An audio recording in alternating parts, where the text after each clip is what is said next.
Okay, welcome back to Stage A this lovely evening at the end of EMF Camp. We're going to herald ourselves because we've been doing it all weekend anyway, so we've got a little bit of practice of doing it. And also we introduce ourselves in this talk, and we handle questions weirdly, so we might as well just not have to get other people to do things for us for a bit. Okay, let's do it. Let's go. Oh, thank you.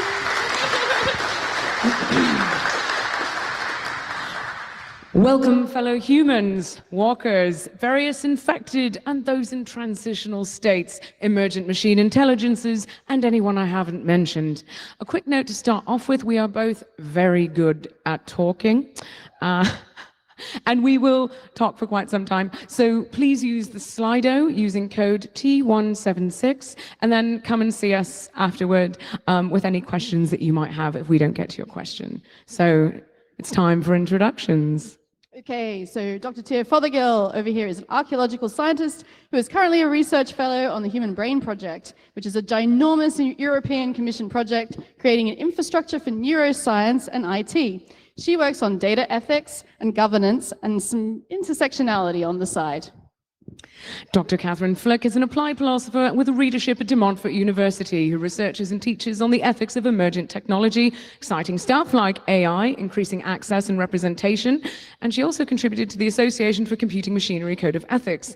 She organizes things like EMF Camp. Just a little bit. Just a little. Just help. I don't know. Yeah, okay.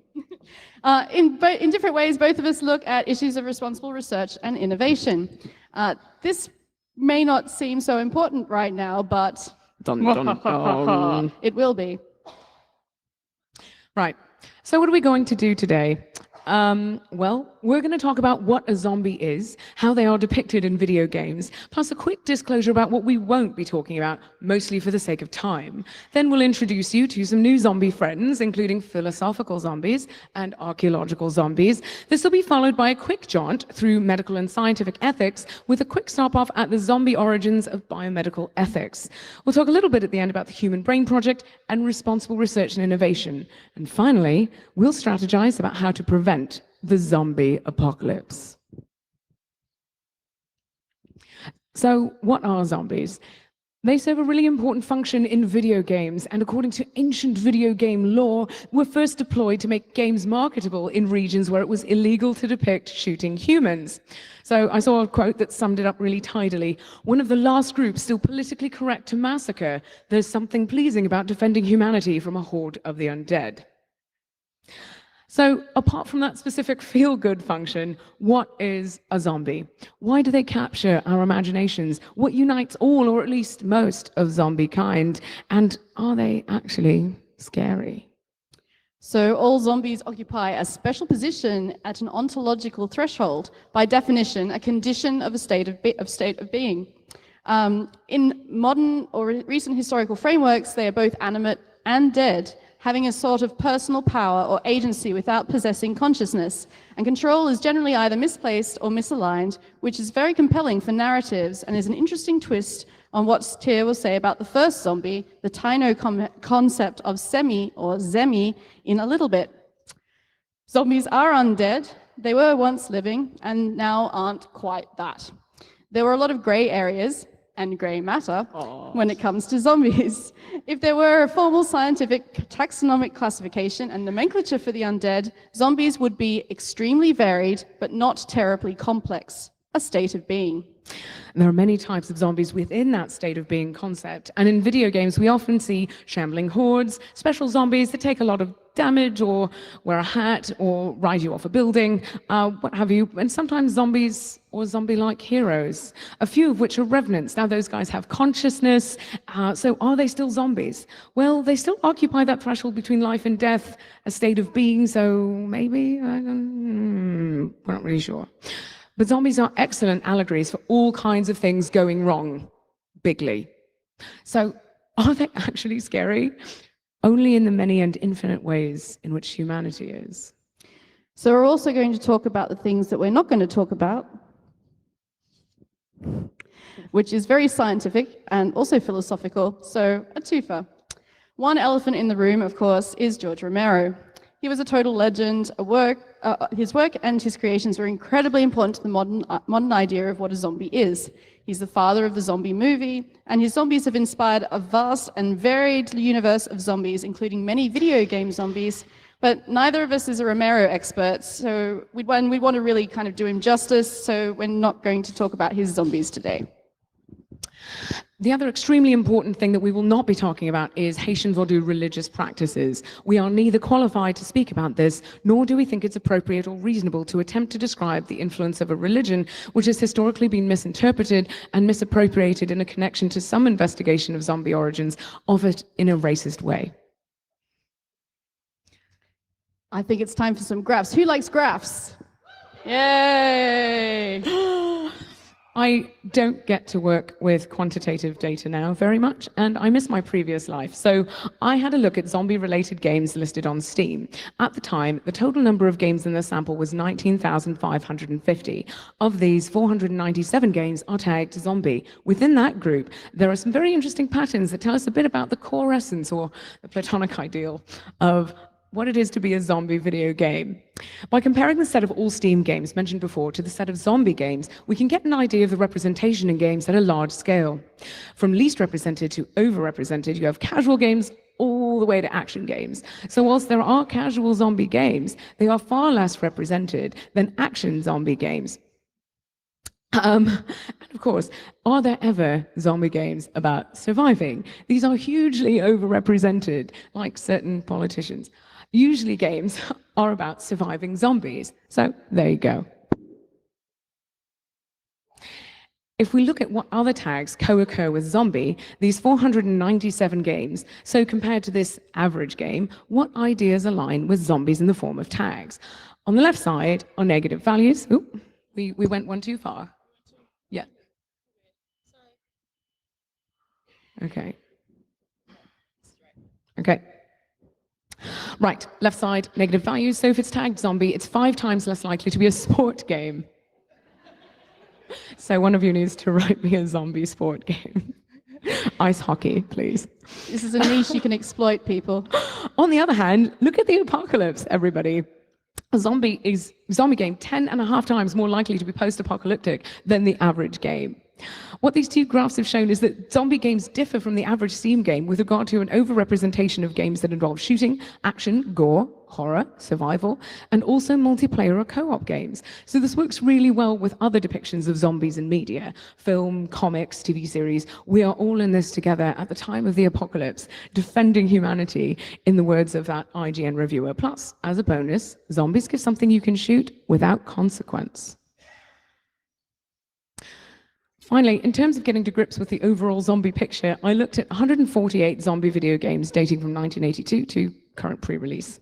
Of these, I could determine the types of zombies featured in these games and what caused in 116 games, and what caused the zombies in 68 cases. These will not add up to 100% like many things in life, because some games feature multiple types of zombies, like a classic shambling horde, plus some special types near the end, or they're caused by both an evil ritual and irradiation, or something like that. Anyway, thus we have Venn diagrams. Across 116 games, most of these, about 83%, featured some kind of zombie horde, right, in the Romero vein. Many of which shamble at varying speeds. More than a quarter of games I looked at had special zombies with traits, abilities, or attacks that differed, and not just one type of zombie. 13% of zombie games I looked at featured a zombie hero or heroic companion. Only in a few cases do we get something special, like a revenant, or a zombie-like hero who's seeking revenge, redemption, or something else post-mortem. A cleansing cider, I've been told. There was but one zombie villain, and that's in Monkey Island 2, LeChuck's Revenge. We'll assume that's meant to be ironic, because undead villains and bosses are meant to be exceptional, like a vampire lord or a lich or something like that. And zombies are mostly unexceptional. They're everyone, a point that Catherine will speak on soon. So, of the 148 games I looked at in more detail, I was able to find out what caused the zombies in about half of cases, so 46%, 68 games. But some games have multiple methods of zombification. More than 2/3 of the time, it's a biological agent of some kind, a virus, a fungus, bacterium, a non-specific infection or outbreak. More than 1/3 of games have zombies caused directly by irresponsible science. This could be a biological agent, but it could also be irradiation, a chemical spill, reckless expansion, or colonization. 23% of zombies in these games were caused by a supernatural force, profane ritual, necromancy, what have you. At the bottom, we have the aliens, who caused a mere 6% of zombies in games that I looked at. They are slacking off big time. To reflect briefly on the issue of the biological agent, the medical category as the primary means of zombie production, frequent use of the words like zombies and infection, and indeed the rarity with which zombification is actually curable, tap into fears of at least medieval origin around unstoppable contagion via miasma, which makes it a very effective narrative device. So Left 4 Dead 2 is one of the classic standout icons of a zombie game. It has everything one expects from the tagging analysis. It's post-apocalyptic, you have to survive both hordes of zombies and special types of zombies. I tried playing it, I had a pretty good time, and I shot all my friends.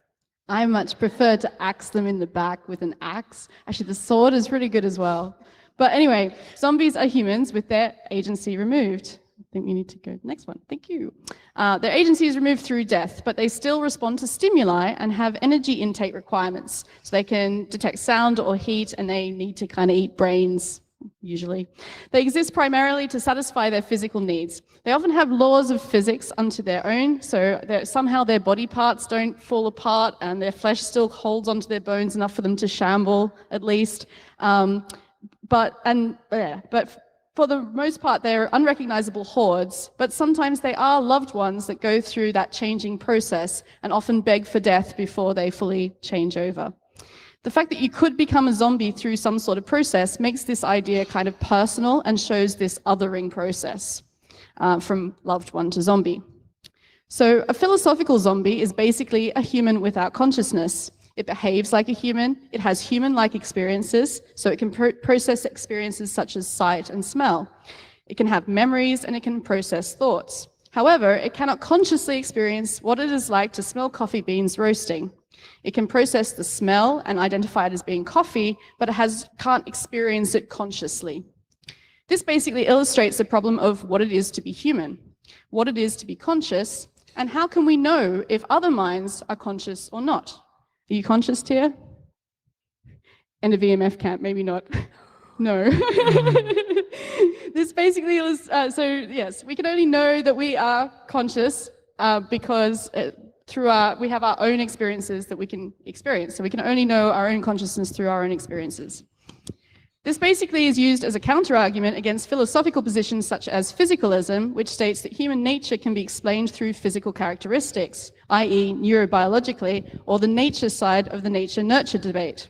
David Chalmers, who came up with the idea of philosophical zombies, argues that since philosophical zombies are physiologically identical to humans, even the logical possibility of them existing is an argument against physicalism, or this nature side of things. Of course, Daniel Dennett says that they are logically incoherent and impossible, but I'm obviously on the side of the zombies. So Soma is probably the best example out there of a philosophical zombie video game. It has a lot of zombie elements in the classic sense, horror aspects and lighting, etc., but it asks a lot of tough questions about quite deep philosophical issues and confronts the player with uncomfortable scenarios that may well be possible in the future. In Soma, you play as Simon II, a reanimated corpse with Simon's memories, experiences, thoughts, etc., all on a chip. Simon II is a direct copy of Simon's brain, who died in a car accident. It behaves like Simon, has all of Simon's experiences and memories, thinks like Simon. So basically, this makes it a human without consciousness, or a philosophical zombie. Our understanding of zombies as a narrative device has everything to do with what they mean to us and what they symbolize. That in turn comes from our rich and varied experience over time as a species. So let's explore some archaeological evidence for how the dead were understood post-mortem in terms of not so physical remains as well as physical remains. This tells us a lot about perceptions of life after biological death, about how the power of personhood linked to identity or a form of consciousness was perceived after death, and perceptions of power and agency in specific corpses or portions of corpses. There are anatomical cremations from Bronze Age Europe, including what's now Germany. This means an anatomical cremation is when someone died, their cremated ashes were put into a ceramic vessel, and that the ashes were in order, so that in the ash, specialists could identify little bits of toe bones at the bottom, then leg bones, and all the way up to the cranial bones at the very top. So why is that interesting? Well, according to Katarina Rebay-Salisbury, who's a Bronze Age expert, it reflects a specific understanding of the cremated remains as a whole person after death. So whilst death is a transformation, bodily aspects of personhood are unaffected. So this extension of personhood and personal power or agency outside of a corpse is evident from practices of post-mortem punishment. The Romans had damnatio memoriae, literally the condemnation of memory, a fate worse than death. These were memory sanctions, erasing people from inscriptions, mosaics, murals, defacing statues, removing their names from records, and all evidence of their existence. This punishment was even used up to the late 9th century by Pope Stephen VI on his predecessor, Pope Formosus, after a trial involving Pope Formosus' 11-month-old corpse. True story. Look up the Cadaver Synod if you're interested. A very famous instance of this is when Septimius Severus died, his sons were supposed to rule jointly, but Caracalla was not keen on this and murdered his brother Geta in AD 199 in quite a horrible way. But since that was clearly not enough, he enacted damnatio memoriae, and everyone had to chisel him off various things. A much earlier Egyptian example of this is Queen Hatshepsut, who's a female pharaoh of the 18th dynasty, which is about 1500 BC, whose statues were defaced and her name was removed from inscriptions and papyri by her successors because her memory alone was a threat to their legitimacy.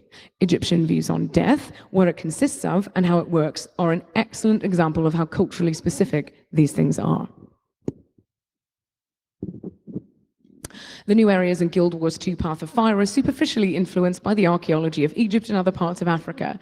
You have pyramids and a god king named Joko who exists on the boundary between life and death and has undead servitors. The situation is intended to evoke the classic mummy myth, but for reasons I am happy to discuss somewhere else, the vast majority of the so-called awakened are actually just another type of zombie.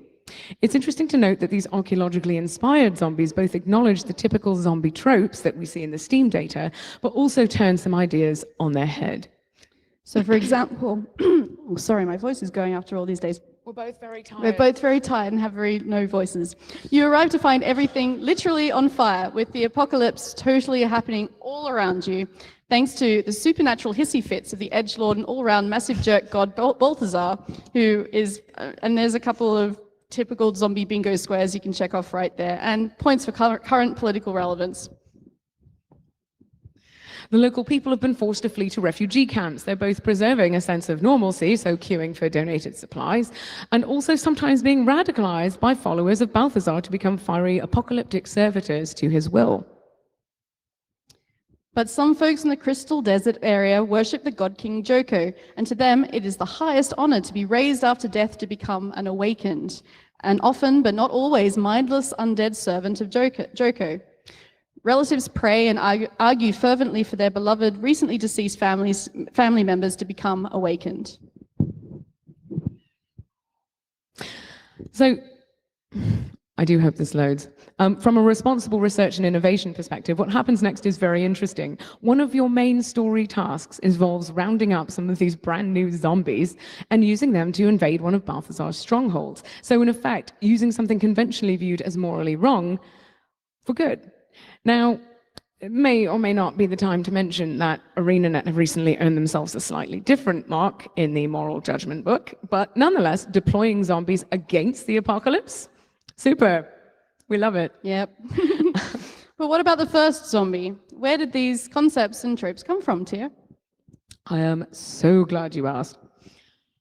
The Taino Simi is a good candidate for an idea that may have shaped the broad uber-zombie category of animate, unliving things along a continuum of power, agency, or control. This is a sensitive thing. There are reasons why I don't use certain images in this talk. It's not my story, but it is relevant and it is overlooked. History is written by the conquerors and the colonizers, and in looking at the archaeology, this cannot be forgotten. So the Taino are indigenous peoples of the Caribbean. They're Semi or Zemi, are many things at once. They're considered by some to be spirits, icons, or idols, with the lattermost classifications kind of smacking of colonial attitudes and ethical imperialism. What are they? Well, first, the linguistic angle. As researched by the anthropologist Neil Whitehead, the word semi-iba, or spirit and flesh material, is a potential origin word for zombie, at least no less likely than the Congo words for a potential powerful object or deity, zumbi or nzambi. So what is a semi? To quote Jose Oliver, who studied them for decades, the Taino language term semi refers not to an artifact or object, but to an immaterial, numinous, and vital force.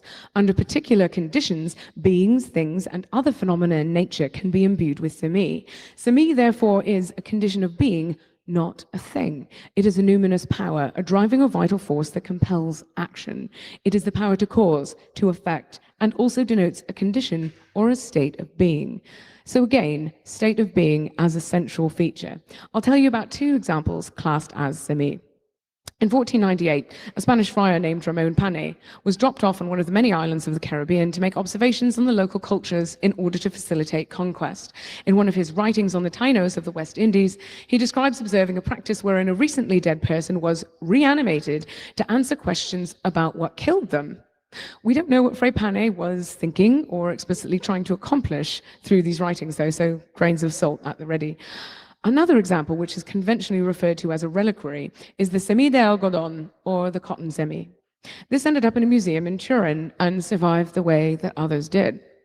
Excavated from archaeological sites, stolen, purchased, taken to Europe as curios, this type of semi is beautifully made, in this case embroidered cotton figures formed around the bones of the dead. They occupy a very special, potent state of being wherein they can be consulted by the living and take action. Both of these semi,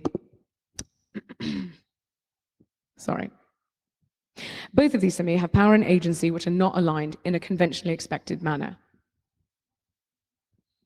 Whilst it's clear that the nature of someone's personhood and agency changes after death, and current medical debates on when death is continue to evolve, how long death takes is a cultural matter.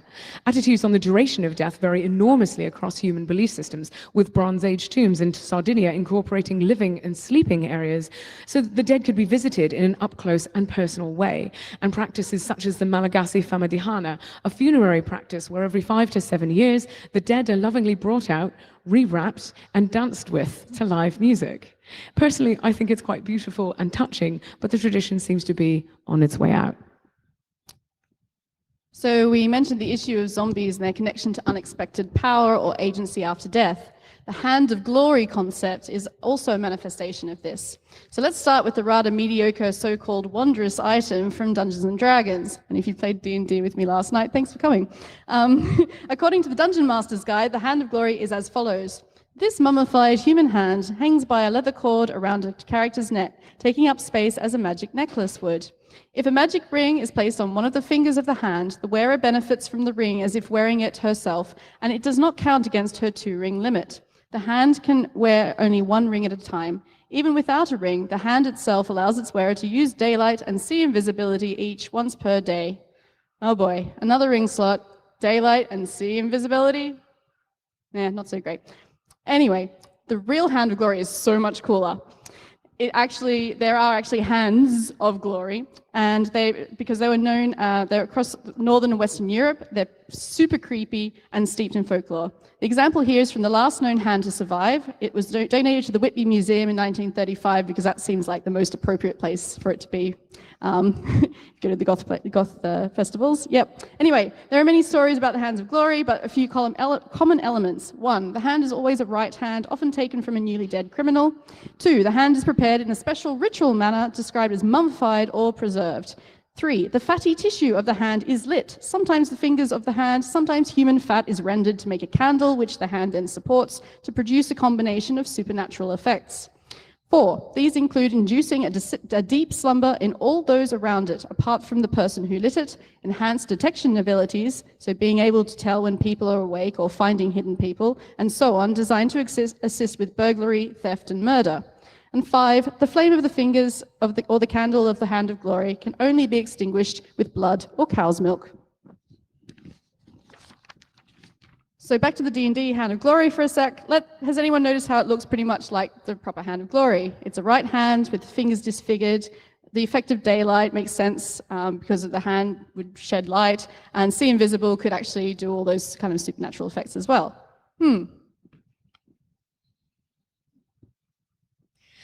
We would like, most of us, maybe not all of us, but we would like to have a nice peaceful death, yeah? I mean, that's why we say RIP. Sometimes we say it sarcastically, and sometimes in reference to one's meal, mobile phone, or career hopes. But notwithstanding current usage of the term, the fact that you have to wish for someone's remains to not be disturbed is important. How one dies and the social and cultural context of death can have an impact upon how your remains are perceived in terms of risk of your corpse becoming reanimated.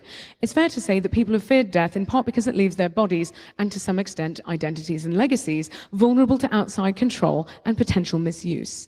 In the UK and Ireland, people used what would now be called apotropaic magic, protective coffins, and other means to arrange protection for their future corpses, including protecting them from resurrection men employed to seal bodies for medical research. One example of this is shown on the left here. This is a type of post-medieval pot called a bellarmine jug, which is often used as a witch bottle, meant to prevent supernatural harm. These were buried with people, but also beneath housing foundations, beneath hearths, and so on. And that's not even getting into immaterial practices that we can't detect in the archaeological record, like prayer, spells, curses, and things. The wealthy invested in protective and alarmed coffins for many reasons. Secure or multi-shelled coffins protected your burial goods from being robbed, your corpse against theft for anatomization, and some even had a mechanism within the coffin to signal for help, which increased peace of mind as one faced the ultimate, awfully big adventure. And of course, it's all about the adventure. Zombie games are, as we saw, adventure, action, survival against the worst odds, sometimes not with a plasma rifle, but with a brick or a sword. And there's more to this. As the archaeology demonstrates, people's relationships with their afterlives are really, really complicated. Beyond this, there are issues to negotiate with your community, your family, and your friends. We chose Last of Us as another best of zombie game, not because it's just an incredible game. Some review we read called it an injustice to call it a zombie game, perhaps because, zombies are low-quality entertainment, but because it presents a compelling narrative that we see elsewhere in classic zombie stories. Infection by a biological agent that seems unstoppable by medical science, bravery, love, loyalty, and the possibility of redemption in the face of certain doom, and ample demonstration that humans can totally be the worst. Speaking of humans being both pretty amazing and really crap, anatomization or post-mortem dissection. Right, sorry. Post-mortem dissection of remains was one of the primary means by which surgeons and medical practitioners learned their art and advanced scientific knowledge. It was very important for innovation. But let's just consider just how happy people in the late medieval and early post-medieval eras might have been to have their corpses stolen and taken apart by some wealthy, eccentric bloke in London if they were at all in tune with these quite pervasive ideas about post-mortem punishment, to say nothing of ideas about dignity, privacy, and bodily protection. This resistance was partly rooted in cultural ideas about how dead people should be treated and how long death actually takes. If you're from a culture that practices excarnation, your reaction will be different than if you are from one that lovingly curates the remains of the dead. Tia forgets we didn't all spend time on a body farm. So excarnation is where the body's kind of left outside and gets nommed by various creatures. Thank you. So the moral good of anatomical learning and medical innovation must in at least some ways outweigh the potential social evil, or how that advancement was accomplished, that's vital to obtaining public trust. In steps medical ethics. Many people trust doctors and scientists now. Now that's changing, right? As there's a lot of conversations that we've had at EMF camp about how the nature of, are experts trusted anymore? Well, no, not really. But for quite a long time, they were. And the reason that they were trusted is, systems of practice were set up around integrity and ethics. Medical ethics is the field where the rubber met the road historically, and the trajectory of public opinion, how that has shifted from the medieval period onward, can tell us a lot about our video game zombies, and vice versa. Our video game zombies are irresponsible science. They are skeevy resurrection men who steal corpses. They present that nightmarish contagion and the next great global pandemic from which science may not be able to save us. So, what do we have in place for technology and neuroscience initiatives, these projects at the bleeding edge of research with the potential to accomplish amazing, incredibly worrying things. In the EU, here for now, we have responsible research and innovation, which is what we use as the applied ethical framework in the Human Brain Project. The Human Brain Project, which Catherine mentioned I'm now a part of, is a huge, enormous scientific endeavor. It began in 2013 and, all going well, will run through to 2023. It's a neuroscience infrastructure project with 12 sub-projects and over 120 partners across the European Union and beyond. It's funded by the European Commission as a Future and Emerging Technologies Horizon 2020 flagship. What's that mean? Really? It means we do all the things? No? Okay. We look at machine intelligence, robotics, brain simulation and modeling, neuromorphic computing, and so on, but we also dedicate a large amount of resources to creating data platforms and policies to deal with data that comes out of the sciencey bits and other people's sciencey bits in the future. At least that's the hope. We're trying to anticipate the directions that we need to go in the future and to try to do this well. For that reason, one of the 12 sub-projects is called Ethics and Society. We have a DPO, and some of us deal with ethics compliance to ensure that everything is done ethically and legally, and data security is good, these things. But all of us in ethics and society spend our time focusing on ways to support innovation and improve research results through our own disciplinary perspectives. The Human Brain Project also opens up new questions about what it is to be human and the essence of consciousness. For example, if we're all both philosophical zombies and not philosophical zombies at the same time, where does that leave potential AI development beyond narrow workhorse AI? Is AI a form of zombie, perhaps? If an entity existed that was an artificial intelligence that was functionally equivalent or even better than a human being, then we all have a great deal of thinking to do about zombies. And we should start thinking about it sooner rather than later.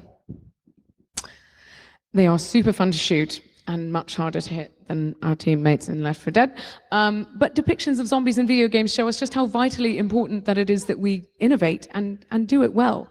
In looking at ethical neuroscience innovation, we want to take the past into account, what's been done before, what went wrong, what succeeded, and think about the future and where we want to go as a global, tech-aware, tech-driven, socially conscious society.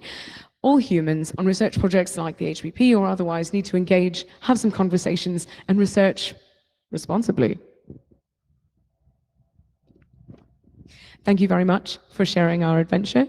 You're welcome to ask us questions on the Slido number T176, so we can answer them either here. No. No time. No time. We can't answer them here. We have a podcast where we actually answer a lot of questions that we've got from this previous talk, and you're welcome to come and talk to us afterwards. We will go through your Slido and add more answers to our podcast stuff too.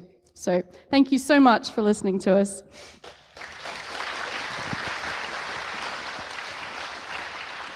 I'm going to put my Herald hat on now. This is my Herald hat. Please go volunteer for things. Please don't play music after 11.